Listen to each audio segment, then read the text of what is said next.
Greetings all, Dr. Raphael X here with another video with my friend here, Mr. Chris McMahon.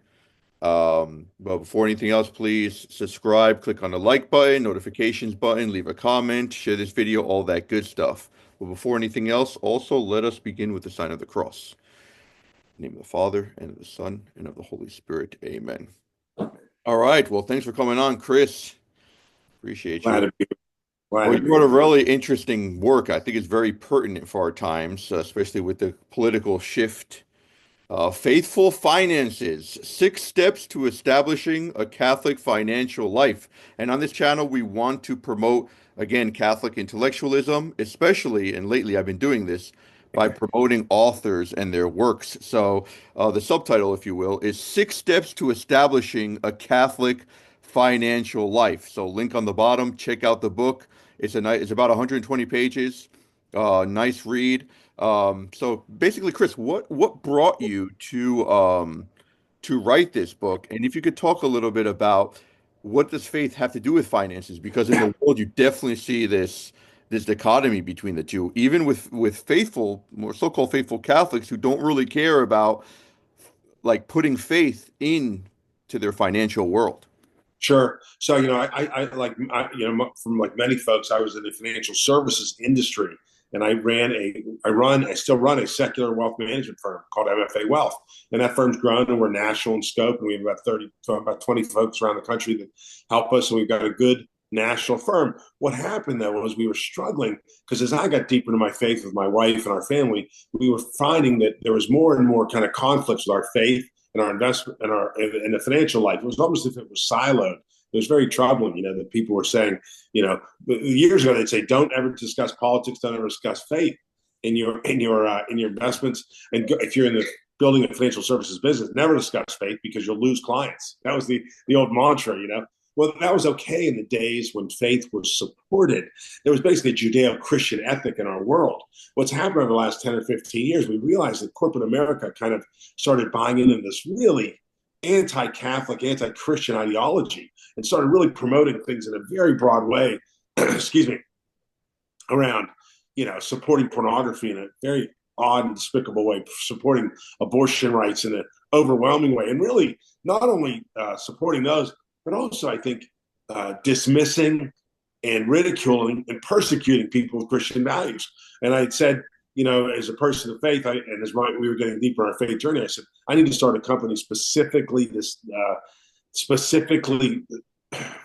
established to to ensure that people are investing consistent with their faith. So we developed some technology that allows people to see what their actual investments are, which folks never could see that before. So it's called the Faith and Finance Score. They can go in and see what they're investing in and see what they're supporting with their investments, which was really eye-opening. And the next logical step was to write the book telling people, look, here are the steps you could take, the 6 steps you could take. If you're feeling out of control, disconnected from your faith, taking these 6 steps will empower you and allow you to make sure that your investments are consistent with your faith. So that's kind of where it came from over the last 3 or 4 years.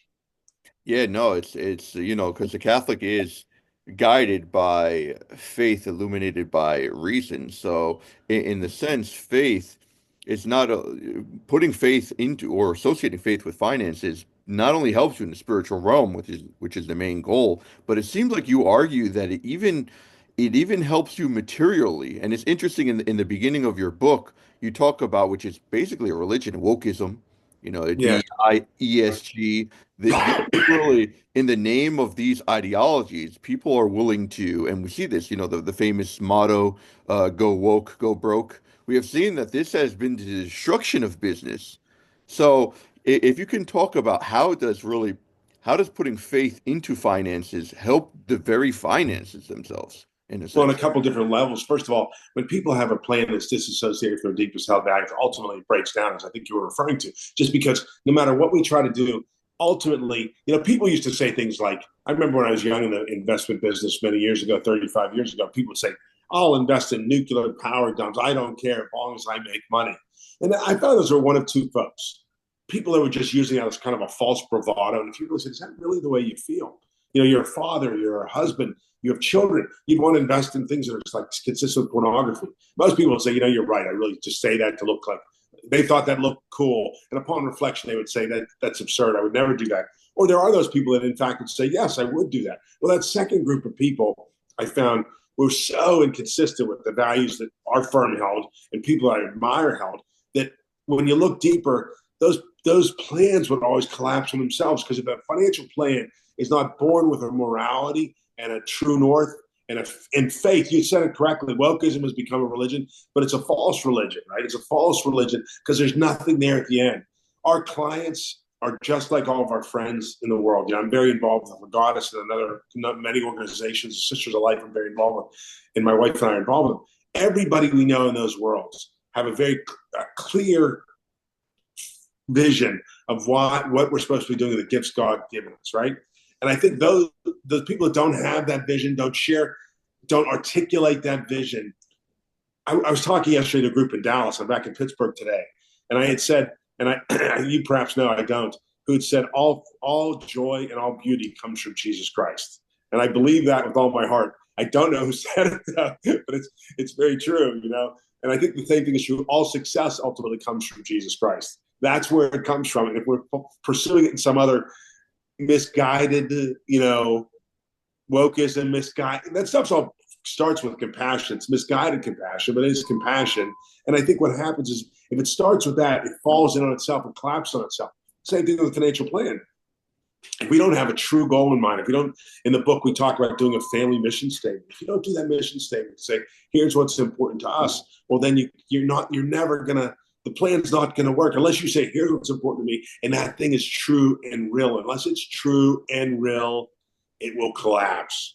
That's why it's so important. Right. Yeah. I mean, it comes to mind to me the book of Proverbs, which the Jews had a kind of reductive view that God will basically the blessings of God are just here in this world. And that's an extreme view. But at the same time, God does bless us in this world. And really, if we have the blessings of God, we will see the consequences of that in our finances. So I love that Yeah. tying in with faith and finance for the sake of the finance themselves. Like you mess with God. I mean, you do not follow morality, as you said. You're going downhill materially speaking, which is, I mean, basically that's what I get from your book.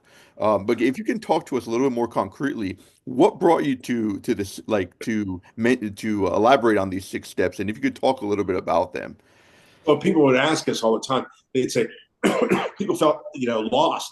I know that I want my faith to be aligned. I'm tired of being ridiculed at work, ridiculed in my investments. I'm tired of companies I invest in. You remember when Roe was struck down? Thank God. And Roe was struck down, and all these chairmen of companies came forward and said, "We're going to pay for $4,000 for our employees to go across state lines to pay for these, terminate these pregnancies, to kill the most innocent among us." And with emboldened, not realizing at least 50% of their employees, at least 50%, maybe even higher percentage of their customers were diametrically opposed to it. The old days, companies did the right thing.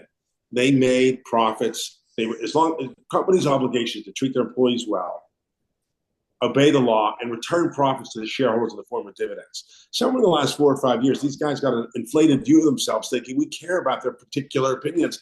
And also, they weren't spending their own money; they were spending the corporation's money on this this kind of wokeism mandate. Thankfully, that's being pushed back now a little bit. But what happened was when these companies were saying we'll pay to destroy human life, and customers had no idea if my company was doing that.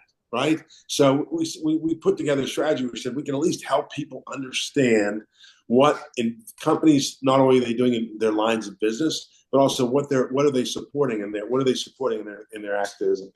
Thank you. Thank you. Thanks, sister. Right. That's very important. Thank you, sister. Yes. But it's a very important thing. It's a very important thing to say.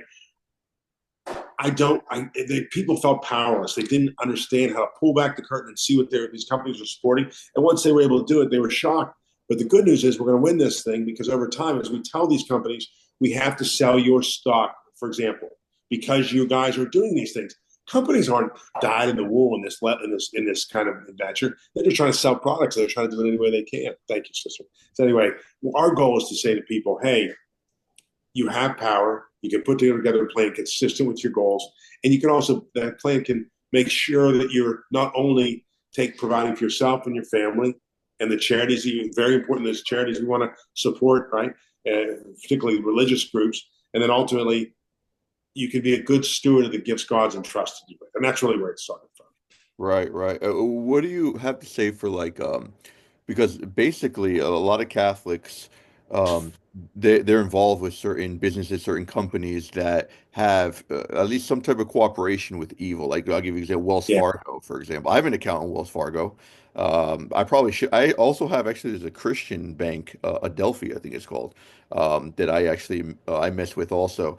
But is there what do you say? Because I don't remember seeing that in your book. If there's that distinction between like proximate cooperation or remote cooperation, and really what should we look for in a company? Um, exact and what type of companies kind of have this direct, we can say, proximate cooperation with evil? Because it's almost impossible to not have some type of cooperation with evil.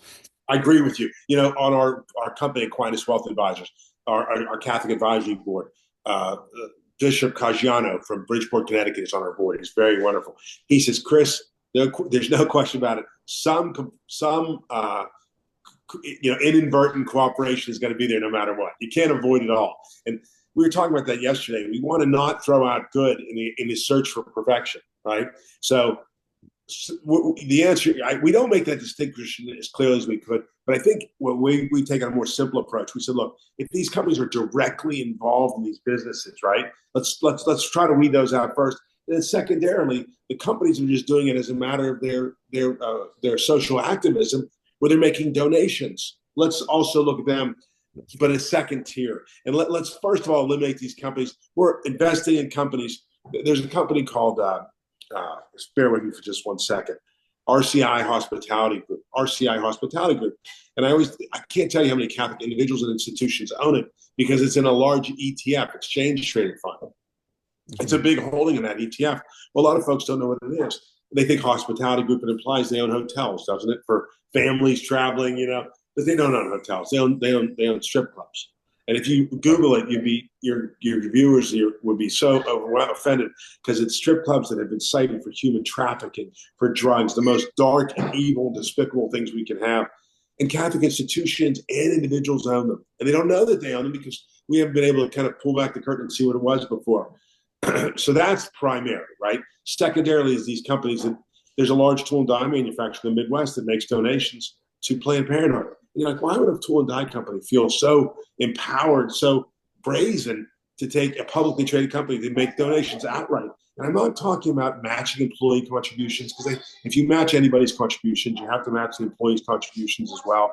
I understand that, but I'm talking about outright donations to Planned Parenthood that is completely inconsistent with at least half their customers' values. So our goal with this book is to help empower Catholics to say, in 180 days, I can take my plan from where it is today and take these steps, eating an elephant one bite at a time. And in 6 months, at the end, I can feel like I've done a good job to align my faith. And the secondary goal is to hopefully have to, bring some reason back. As I said, these companies most of them aren't dyed-in-the-wool ideologues. Most of them they want to sell widgets. They thought it was cool to be woke. As we tell them, we won't tolerate this. We're going to pull them back to neutral. And these companies are going to say, we're no longer going to make these social activism donations because we understand we're not going to give any money. We don't need you to give it to Catholic charities. Just don't give it to Planned Parenthood. I think we'll get to that place for sure. Right, right. No, and you are seeing Catholic companies, coming up in many, like Charity Mobile for cell phone service. You have a Real Estate for Life. So it is, Catholics, we really should talk or r rather donate with our ideals. And it says a lot. And I think businesses, because a lot of people just have, I mean, they seek profit, of course, so that's normal. But if they see that the profit is going to those who are looking for a certain, who have a certain morality, they will conform to us. So we have the power as Catholics to really change society with our finances. No? You're right on. What you said is so true. We've always felt like, oh, we're relegated, keep quiet. But you're right. We are a powerful and large group. I saw something yesterday, Catholic owned. It's a website. It's interesting. Just a number of Catholic businesses. I met I was down at the Legatus. I'm involved in Legatus. I was down at the Legatus Summit in Florida. I met a great he wasn't a Franciscan. He was the man in white. He was a Dominican? yes, sir. But he's a West Coast Dominican. Great guy. He worked in tech for years. Now he does masses. He preaches to the tech companies. He does masses at Google and Apple and everywhere else. And I thought, how great is that he's getting in there because these employees are saying, we're not all leftist ideologues, anti-God, anti-ideologues. We have people that believe in God Almighty saying mass in those buildings, going into the belly of the beast, if you will. So I'm so optimistic about the direction we're heading in for sure. No, that's awesome. That's awesome. In one of your steps, step four, it talks about transition plan. That's the title of that step. So, can you talk about implementing a transition plan? What are you transiting towards? And really we're transitioning from a investment portfolio that perhaps is supporting these things like we were discussing to one that both gives reasonable returns and also is not supporting those values. There's tax implications, for example, of selling certain securities. So we have to make sure we take into consideration all that. And then also we might say, oh my goodness, I ran this report and 70% of my holdings or 30% of my holdings are inconsistent with our faith. And I found and through the process, we'll show you how to find options that are reasonable for you, or work with an advisor to help you find ones that are reasonable, or maybe even instruct your advisor who might be a good person of faith. And I can't tell you how many of these folks we see. They're good people of faith. They're financial advisors, but they are completely disconnected, total blind spot. Yeah, They yeah. refuse to see the evil that they're putting their clients in because their companies they work for are so dyed in the wool that they've begun. They'll say things like, "Oh, you can't align your faith in your investments; it's impossible." Or if you do, it'll have such an impact on performance you won't believe it. So you just can't do it. And those are both, excuse the expression, malarkey. We found with technology, it's amazing. Everybody, every individual can get to a place where they feel much better. That transition plan is the process about 30 days from saying, I see everything. And what is the tax consequence? Okay, I understand it. Now we're going to slowly move towards a faith aligned investment portfolio. And that transition, again, it sometimes seems overwhelming, but we found over time we're able to, is again, baby steps, as we say, we're able to take those baby steps and put one after the other. And all of a sudden, we're at the end of that, it's 30 days. We say, my goodness, here we are. And maybe some things won't go till next year, the year after for tax reasons. But if we have that plan or we're moving that direction, it will also alert those companies and say, we're selling this stock because of this reason. And the companies are starting to write back and say, wait a second, we've awoken the sleeping giant. We've awoken the sleeping giant. And we're going to have to listen to them and say, because they weren't doing that for years. They were saying, how dare you say that a woman's right is wrong to terminate, kill a baby? How dare you? Your ideas are archaic and we do not share them. Companies aren't that dumb anymore. They're losing. Remember what happened to Bud Light, what happened to Target, what happened. And we're starting to talk about them more and more. They're seeing the impact of taking sides. Companies should be neutral. We'll come back to neutral. Stop giving money to anybody. That's Return it to the shareholders. The shareholders will decide what to do with it. That's the shareholders' job. That's right. That's right. And it's really fascinating how businesses recently, though again there is a change happening, but they just get into a certain politics, which is really it's financial suicide in a sense to get into a political realm, like the whole thing with Bud Light. You see this with Nike now. They're really taking certain woke ideologies, which is tends to be on a certain political side, and running away with it as if again, as if that would help their business, but it's hurting it. So again, what I love about your book, it shows the progressive way of instilling Catholic ideals to help you financially, of course, financially, Yes. but it also, I mean, this with the supernatural realm, we have this as the main goal, our eternal salvation. Like Amen. we're in danger, and a lot of people don't realize that if you're supporting a company, which you mentioned, that is directly supporting evil, I mean, there could be some proximate cooperation that we have if we have other options. So we really have to look into it. A lot of Catholics don't. That's why I really appreciate your book. You want to mention, I'm kind of a little bit all over the place, but there's a lot here to talk about.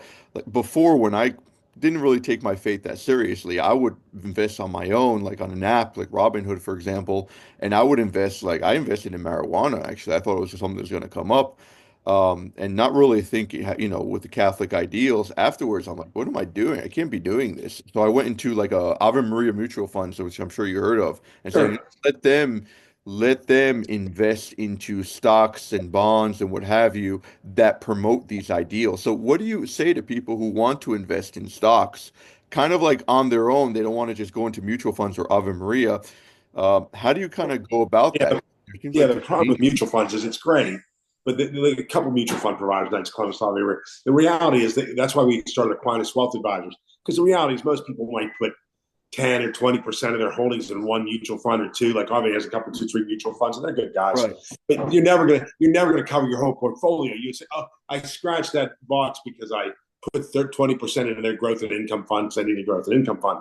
But the reality is you need a comprehensive financial plan. So that our company, for example, was started for that reason. We test every security in a portfolio and bring completely 100%. So people, our portfolios might include something like a Knights Columbus fund or probably fund, but there's also individual stocks in there. So it's important. There's online resources we mentioned in the book, plus our firm as well could do it, where you can check every security in your portfolio and say, I want to buy this stock. Is it a clean stock, if you will? And also importantly, is it excuse me, what's an alternative? And AI is amazing. I can't tell you how it's driven us. As I said, to this point, people had to believe in, the old school was to believe these mutual funds like Ave and Knights Columbus because they're good people, they're good Catholic people. And you have to trust them. Yes, they're testing the securities, but you really had no mechanism to back test that, right? Well, now with our faith and finance score, someone could go to our website, put in their Merrill Lynch account or their Wells Fargo account, link it, and it'll give them a score on everything they hold and say, here's every security you hold, and here's your grade A through F for performance, because that's important too, relative to the market.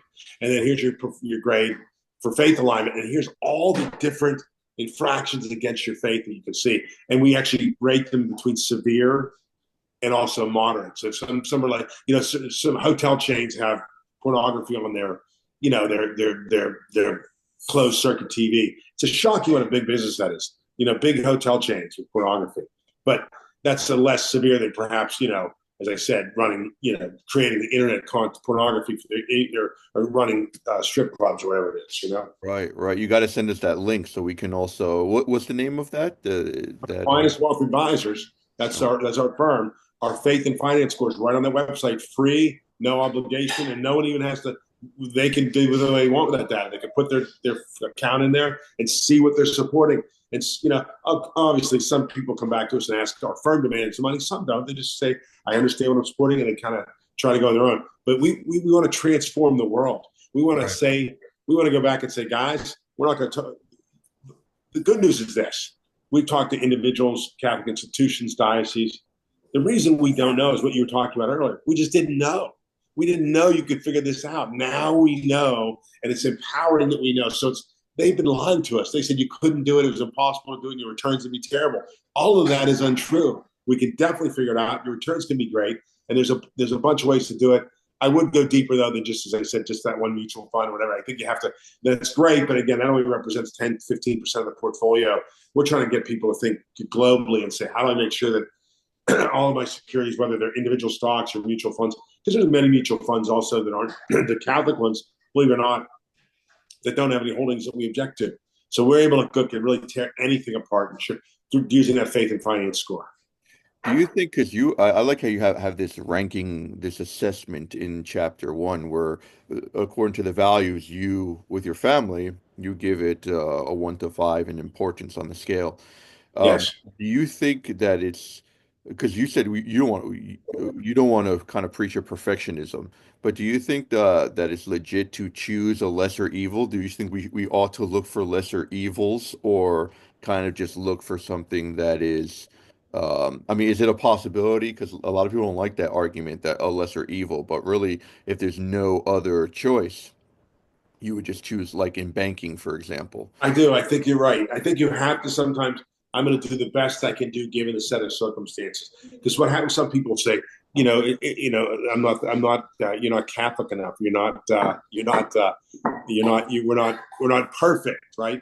The problem with being perfect is you have to always be perfect, and perfection is a tough model to chase. So I think there are certain situations you have to say, look, my portfolio is 80% out of alignment with my faith.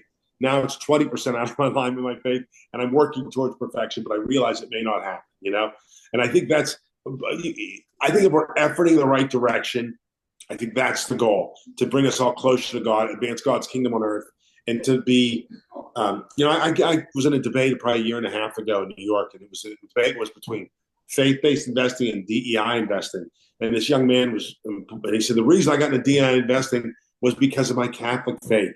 And I said, well, I appreciate the fact that's why you got into it, but it's completely misguided, my friend. It's completely misguided. He was confused by that.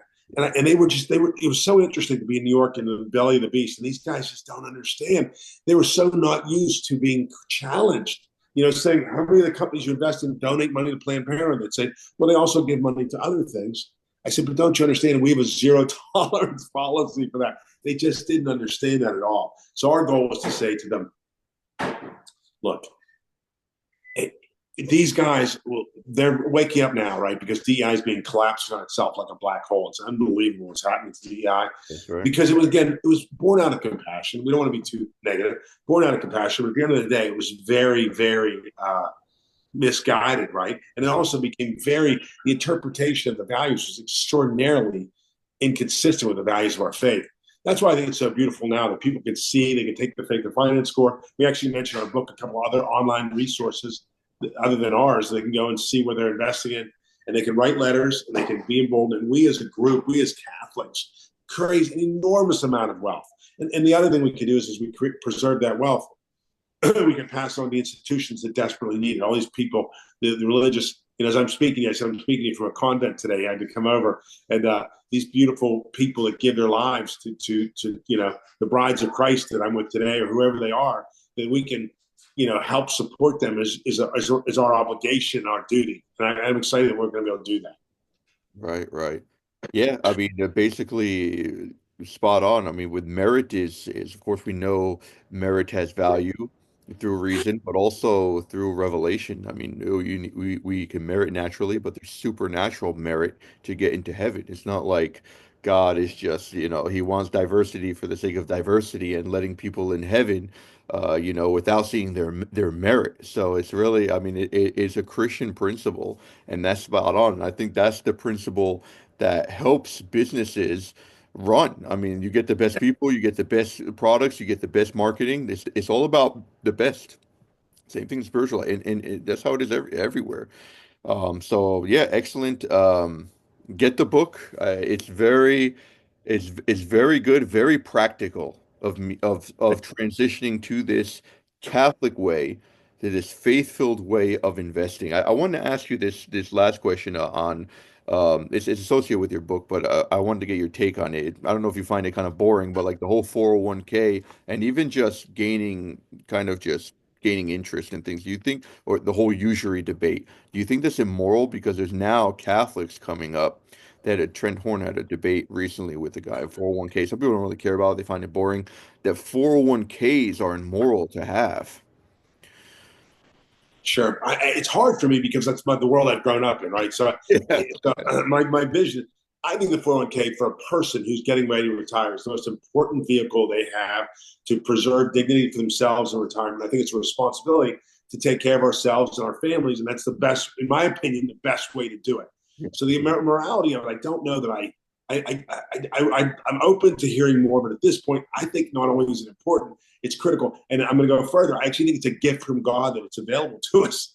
And I think we can now at least invest in ways that are consistent with the faith in the 401k that at least perhaps makes it less, I do not believe it to be immoral, and I believe it to be reasonable. And I always laugh because, our company's called Aquinas Wealth Advisors. And I was just with, you might know Boniface Hicks. He's the monk from, he's written a lot of books. He's from St. Vincent's. He led the Eucharistic thing. It was beautiful out in the Eucharistic Congress in Indianapolis. He led this beautiful thing in the stadium, 80,000 people. It was one of the most beautiful things I've ever seen in my entire life. But anyway, he is a super intellectual, deep thinker. And I like the fact he's still able to be my friend because I'm not a super intellectual deep thinker. I admire him tremendously. And he talked about Aquinas in such beauty and such the way he talks about Aquinas is, I forget how just incredible to think, Aquinas, one of the fathers of the church. And he said, what drew you to Aquinas? And I said, well, it was really when Aquinas said there's three things necessary for the salvation of man: to know what he ought to think, to know what he ought to believe, and to know what he ought to do. And as far as I was concerned, that was all I needed to hear. And I was like, that's exactly right. Or some JP2 quote, we're not the sum of our, failures or our shortcomings. We're the sum of our, I think our fathers, our father's value that he's placed in us. I just think that is so beautiful. That's what I love about this kind of spectrum of faith. You can go from a deeply intellectual man like yourself to an intellectual lightweight like me, and I think we can all find our place in the at the communion rail, which I love. Yeah, yeah. I mean, it also it definitely, as you write and as you live, it has to culminate in the practice. I mean, just staying in the intellectual for the sake of that is obviously contemplation, but definitely it has to culminate in our practical life. It has to be lived, and that I think again, this book is imbued with Catholic principles, but not to just remain kind of enclosed, but to be lived and be put into practice. So I urge people to my listeners to get this book. Link on the bottom, and I'll give you the last word if you want to say anything. Thanks for coming on, by the way. I will tell you a quick story because I always want to end with Yeah, a story. sure. Oh yeah, I used great. this the other day when I was talking. People do not know the impact of everything we do as Catholics. Your podcast has enormous reach. I pray that some of the things I'm doing have enormous reach. My bride and I are doing. But I want to tell a story that I think is just very telling to that. I think that's why all of us have to keep working, keep moving forward, and have faith. There was well, Molly and I are very involved and love the Sisters of Light very deeply. A woman came, excuse me, it's a very quick story, but I think it's valuable. A woman became pregnant. Her boyfriend gave her the ultimatum: have an abortion or move out. She had nowhere else to go. She felt trapped. She had the abortion. 3 years later, same boyfriend didn't progress. She deeply, deeply, deeply regretted the abortion. 3 years later, she became pregnant again. He said the same thing: have an abortion or get out. You throw you on the street. She knew she couldn't have an abortion. It was the darkest thing she'd ever done. Sad, tragic. And this is what she did. She said, 3 years ago, it was a Tuesday when I had my abortion. She went back in her town. It was a Tuesday, and it was 10 o'clock in the morning. And I remember when I was going in the abortion clinic, I saw a woman across the street. She didn't make eye contact with me. She was praying the rosary across the street. And she said, for some reason, I felt that woman could help me. Well, it was Tuesday, 10 o'clock in the morning. 3 years later, she goes back. Tuesday, 10 o'clock in the morning, a woman's across the street praying the rosary. She walks over and says, ma'am, you don't know me, but 3 years ago I had an abortion. I'm pregnant again. I believe you're supposed to help me.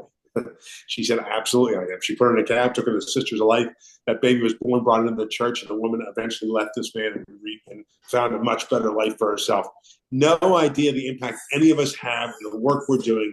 And I think we have to understand that the things we do may not pay dividends for years and years and years, but I think all of us are kind of the responsibility. We may not see it right away, but there's an opportunity for great blessings to advance God's kingdom on earth. That's why I admire so much what you're doing with your podcast. Oh, well, thank you. Well, your book is excellent, and I think again, our times definitely needs a book like yours. I think it's one of the most pertinent topics. Even my students ask me about it. I teach, and they always ask me about finances. I teach theology, and they ask me about finances. So I want to direct them to your book, and Thank you. yeah, hopefully in the near future, whatever future projects you have, we can have you on again. And yeah, well, thank you very much for coming on, Chris. God bless you. Thank God you for bless you having too. Thank you. me. Thank you. Have a great day. Bye-bye.